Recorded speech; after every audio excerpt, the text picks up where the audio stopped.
Welcome to the Flight Academy Speaking Fluent WAAS online seminar. My name is John Fiscus, and I developed this course with Luke Lyson. I'm going to familiarize you with how WAAS works, the different approaches involved, and how to use a Garmin 430W to perform the approaches along with an STEC 55X autopilot. Luke and I have been teaching in Cirrus airplanes since virtually day one. We both taught at the factory during the early years, and went on to found the Flight Academy, a company which specializes in Cirrus training. We have 2 Cirrus training centers and a full-motion Cirrus simulator in our Las Vegas location. Between Luke and I, we have about 12,000 hours spent in Cirrus airplanes. WAAS stands for Wide Area Augmentation System, and what this is basically a wide coverage system meant to polish up the GPS signal, which gets distorted a little as it comes through our atmosphere.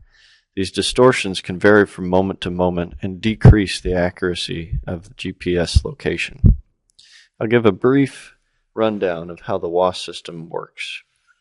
First, a reference station on the ground, which has had its position surveyed very precisely, reads the GPS satellite signal and interprets how much error is happening at that moment. The amount of the error is sent to one of 2 ground-based master stations. These master stations send the correction signal up to one of 3 geosynchronous satellites, which then relay that correction signal to properly equipped GPS units, such as the 430W or Perspective. GPS is a type of area navigation, or RNAV, as you commonly see across the top of your instrument approach charts. WAAS is an enhancement of GPS, and that's used to increase the certainty of the airplane's actual position.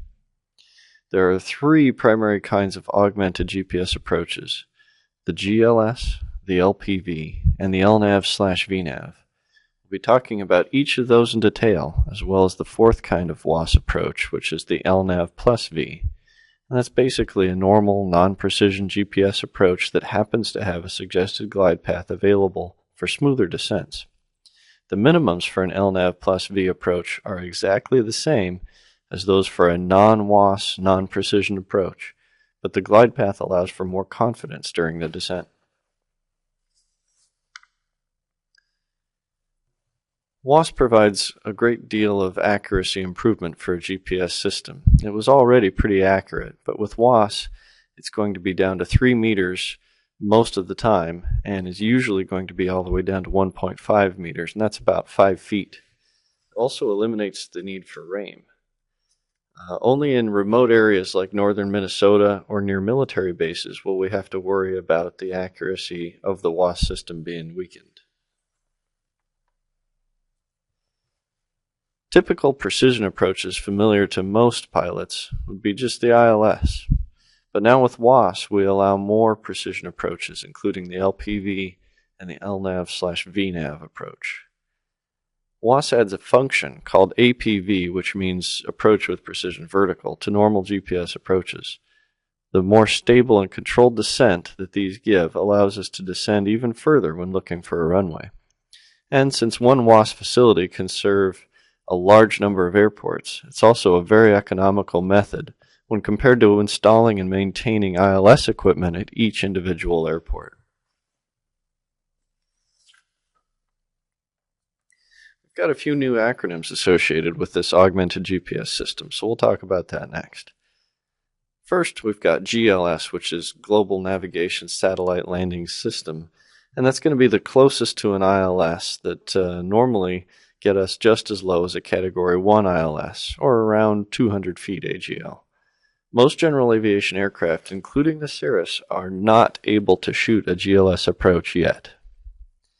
The LPV approach provides the most precision available to a 430W or Perspective-equipped airplane. Typically, the minimums for this kind of approach are very close to those of an ILS, and it's common to see such an approach have minima around 250 feet AGL. An LNAV/VNAV approach is slightly less precise than an LPV, but still more precise than a normal non-precision approach. The minimums for this kind of approach are going to be just a little higher than the LPV. Finally, we've got LNAV plus V. Those approaches use the same minimum as if it was a normal non-precision approach, but as I mentioned earlier, they have a glide path to make the life a little easier for the pilot. There's no uncertainty about how fast to come down thanks to the glide path provided here. The minimums, and therefore the kind of approach you're shooting, are going to depend on signal strength and the resulting available precision. As you can see on this approach plate, there are several different minimums published. Those minimums will be picked to accommodate the equipment you're flying with, as well as the signal strength of the WAAS system at that moment.